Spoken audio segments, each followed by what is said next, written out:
வணக்கம் யூடியூப் நண்பர்களே. தற்பொழுது நாம் பார்க்க போவது மகா பிரதோஷம் பற்றியது. ஆதியும் அந்தமும் இல்லாத பெரும் பரம்பொருளாய் விளங்குபவர் சிவபெருமான்.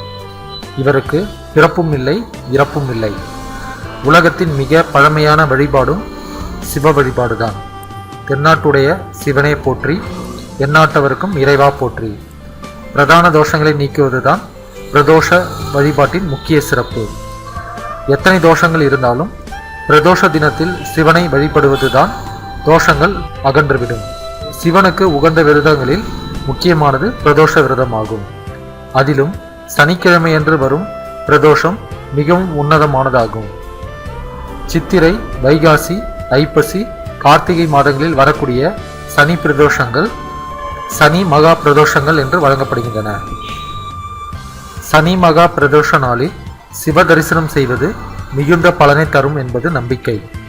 சிவபிரான் மகிழ்ந்து தேவர்களுக்கு அருள் புரிய எண்ணி கைலையில் மாலை 4:30 மணி முதல் 6 மணி வரை பிரதோஷ வேளையில் நம் திருமுன் இருந்து ரிஷிப தேவரின் இரு கொம்புகளுக்கிடையில் நின்று அம்பிகைக்கான திருநடம் புரிந்தார். இது முதல் திரியோதிசை திதியன்று மாலை நேரம் பிரதோஷ காலம் என்று பெயர் பெற்றது. சனிக்கிழமை பிரதோஷம் வந்தால் மிக சிறப்பு. சனி பிரதோஷ நேரத்தில் சிவாலய வழிபாடு செய்தால் 5 ஆண்டுகள் ஆலய வழிபாடு செய்த பலன் கிடைக்குமாம். பிரதோஷ நேரத்தில் ரிஷப தேவருக்கு அருகம்புல் மாலை அணிவித்தும் சிவப்பு அரிசி நெய் விளக்கு வைத்தும் வழிபட்டால் நலம். இத்தகைய சிறப்பு வாய்ந்த சனி பிரதோஷம் அனைத்து கோயில்களிலும் கொண்டாடப்படுகின்றது. சாதாரண பிரதோஷ வழிபாடு தரும் பலன்கள் போன்று 1000 மடங்கு பலன் தரக்கூடியது இந்த சனி பிரதோஷம்.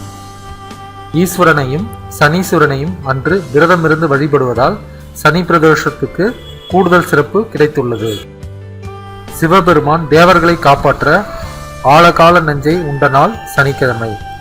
எனவே பிரதோஷ நேரம் சனிக்கிழமை அன்று வரும் சனி பிரதோஷம் என சிறப்பு பெறுகிறது.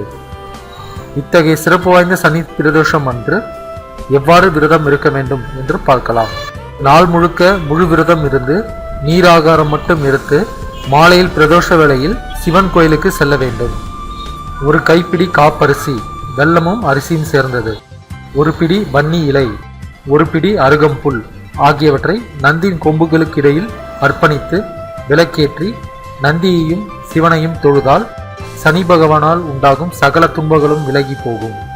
நந்திக்கும் சிவனுக்கும் வில்வ மாலை, திராட்சை மாலை அணிவித்தல் சிறப்புடையது.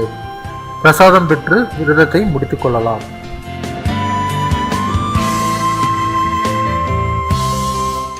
எனவே மகா பிரதோஷம் அன்று நாம் விரதம் இருந்து சிவாலய வழிபாடு செய்து 5 ஆண்டுகள் ஆலய வழிபாடு செய்தால் கிடைக்கும் பலனை பெறுவோம்.